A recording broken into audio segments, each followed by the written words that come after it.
Hey, Keith, I was thinking it would be best for us to get a divorce. What, Alyssa? What's going on?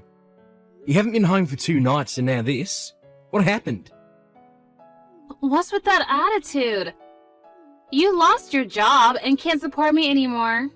So I thought I'd do you the favor of staying at my parents' house to save some money for a while. And now you're acting like I'm the bad guy here? Seriously, grow up. That again. Come on, Alyssa. You never gave me a chance to explain to you why I'm unemployed right now. Your company went bankrupt, right? I already know all about it. That's not the problem here. The problem came after that. You were all like, my friend invited me to come work at his company. Like, for real? Well, congratulations. You used your connections to get ahead. Whoop-de-doo. Glad you're working out your privilege. Okay, that's not fair. Just because I happen to have an in at that company doesn't mean I'm doing anything underhanded. And yeah, it all started when my last company went bankrupt, you're right.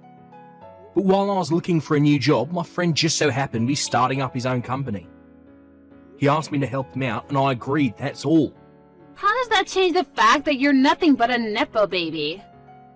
For crying out loud, Alyssa, this sort of thing happens all the time. I'm not a Nepo baby. Do you even know what that term means? I'll have you know that the reason my friend asked me to help him get his company going was because he knew what a skilled businessman I am.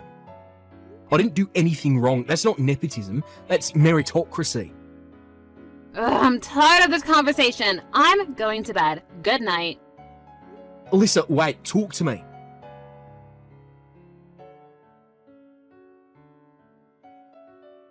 Hey, Alyssa, you stopped by the house this afternoon, didn't you?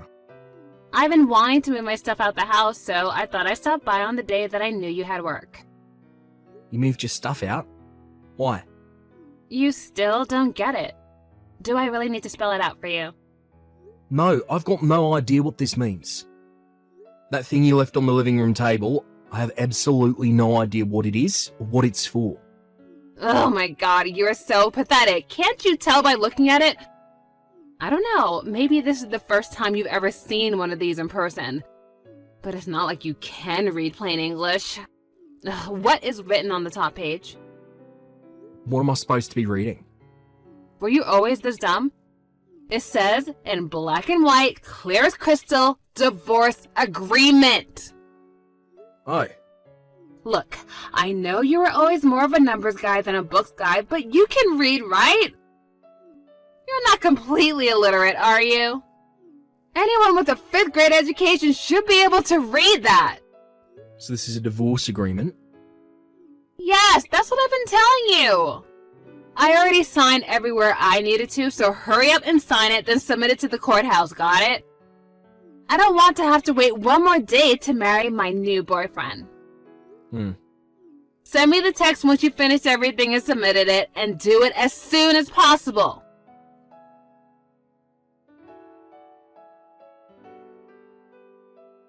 Hi, Eugene. Sorry to bother you so early in the morning. You got a minute? Oh, hey Keith. What's up?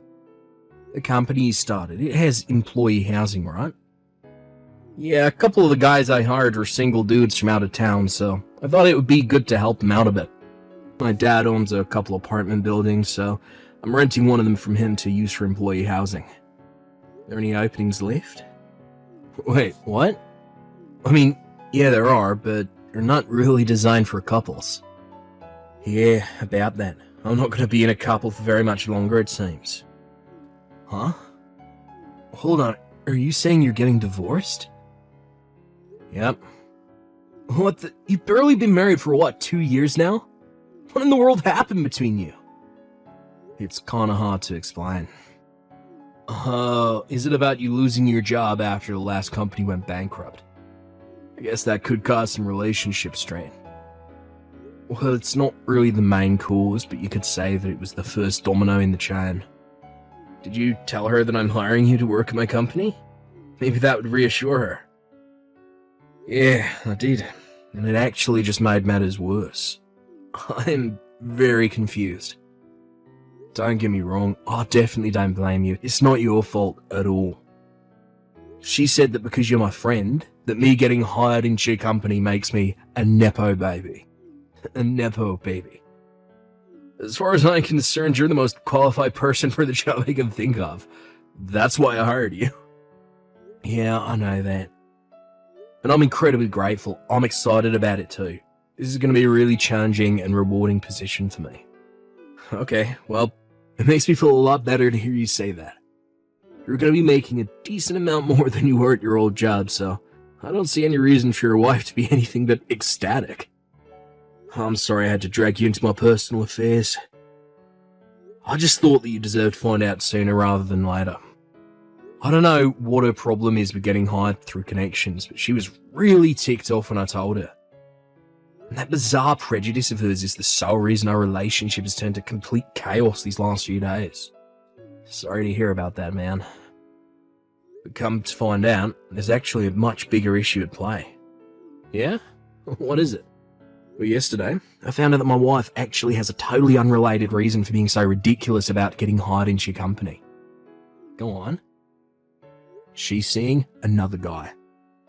What? Seriously? I'm pretty sure, yeah. I'm betting she thought if she divorced me while I'm unemployed, she could get a better share of the assets during our divorce proceedings.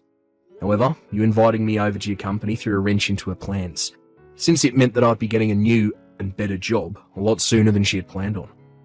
So she's just doing the whole "you're a Nepo baby" act to buy time. If she can either delay me joining your company or get the plan nixed altogether, all the better for her, right? Ah, yeah, that would make sense. I suppose the next step for you is to get a lawyer and talk about the divorce with him. Or maybe you should look into your wife's boyfriend. You could hire a private detective to look into him so you can really sock it to your wife in court. Actually, I can skip that step. I've already figured out who her boyfriend is. His name, where he lives, everything. Wow, really? That was fast. I bet that most guys in a position like mine would be pretty depressed about the situation, blame themselves and just in general have a pretty negative outlook on life. But honestly, noticing the critical clue that Alyssa left for me has actually made this pretty interesting for me. She was careless in a rush to divorce me, and now it's my turn to get back at her. Of course, I'll still get a private detective so I can get some hard evidence to use in court. Well, I'm not really sure I understand the situation, but I'm glad you're having fun, I guess. Anyway, for the time being, I should go ahead and get a room for you ready in the company apartment, right? Yeah, I'd really appreciate you taking care of that for me. Gotcha. Let me know if there's anything I can do to help. If I need anything, you'll be the first person I'll call.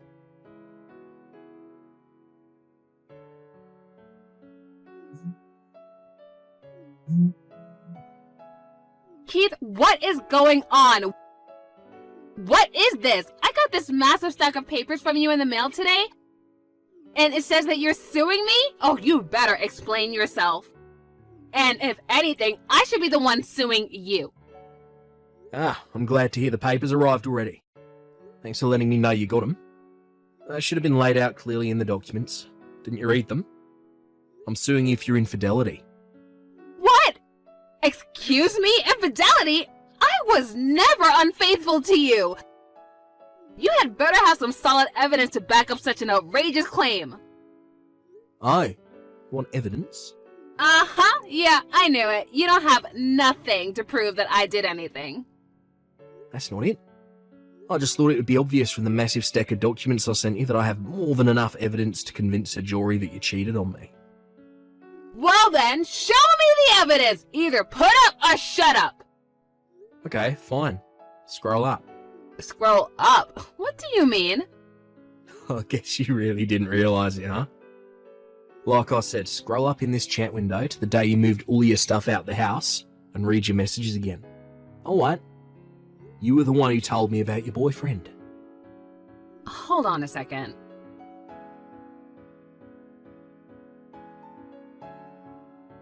Oh, okay, so this is obviously one big, huge misunderstanding.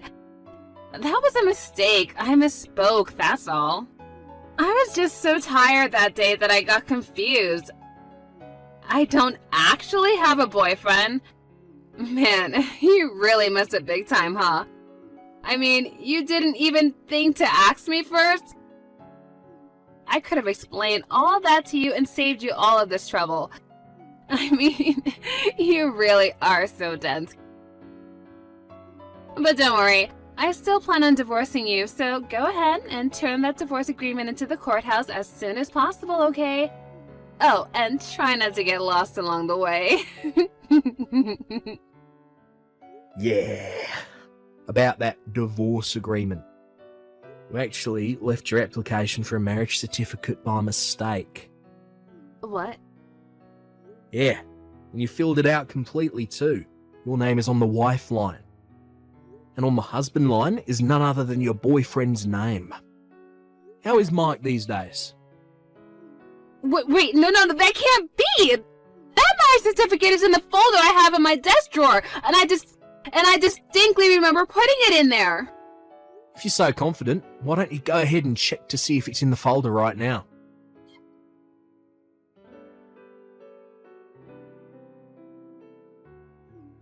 It's not there!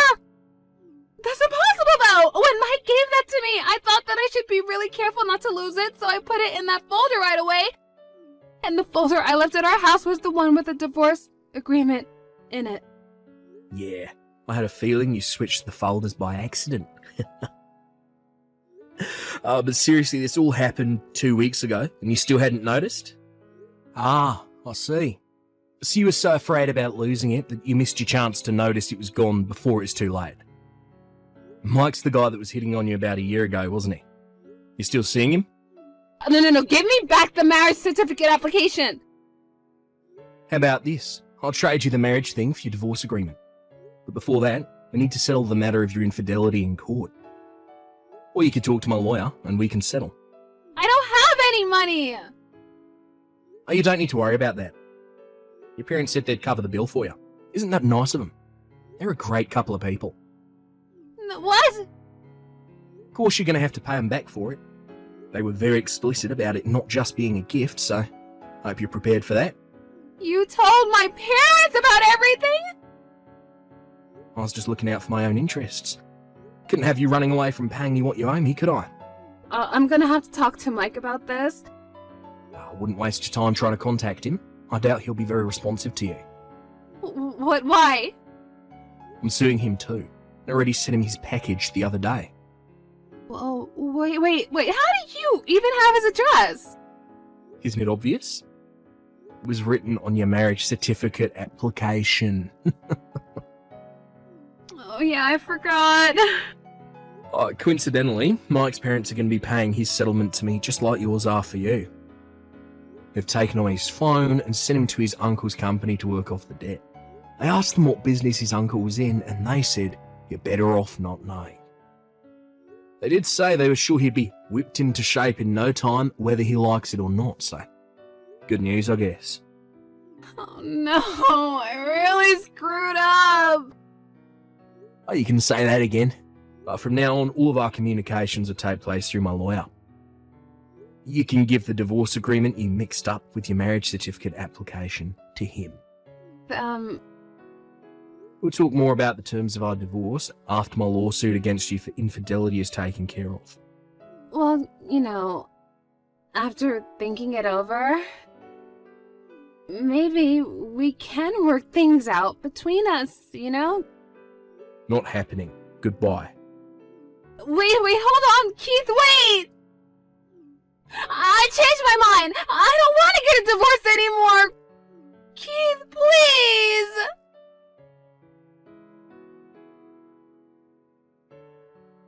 Alyssa had been desperate to leave me and marry Mike for quite some time. It seemed like she thought that divorcing me while I was unemployed would allow her to get away scot-free. But after she blew up her own plan with one of the biggest switch-ups I've ever seen, combined with learning that she would never be able to see her dear Mike ever again, she hit rock bottom. She tried confronting me at the house that we used to live in together, but unfortunately for her, I'd already moved out. I'd already moved into the employee housing for Eugene's company by that time. Knowing she would never get a chance to speak to me again either, she fell even further into a depression. She snapped out of that pretty quickly. Her parents came along to collect on her debt. She's now stuck doing office work at a nearby company during the day, and doing janitorial work at the same company during the night. According to her parents, as soon as she pays off every last cent that she owes them, they're kicking her out of the house and cutting her out of their lives. They've already got a lawyer working on writing her out of their will.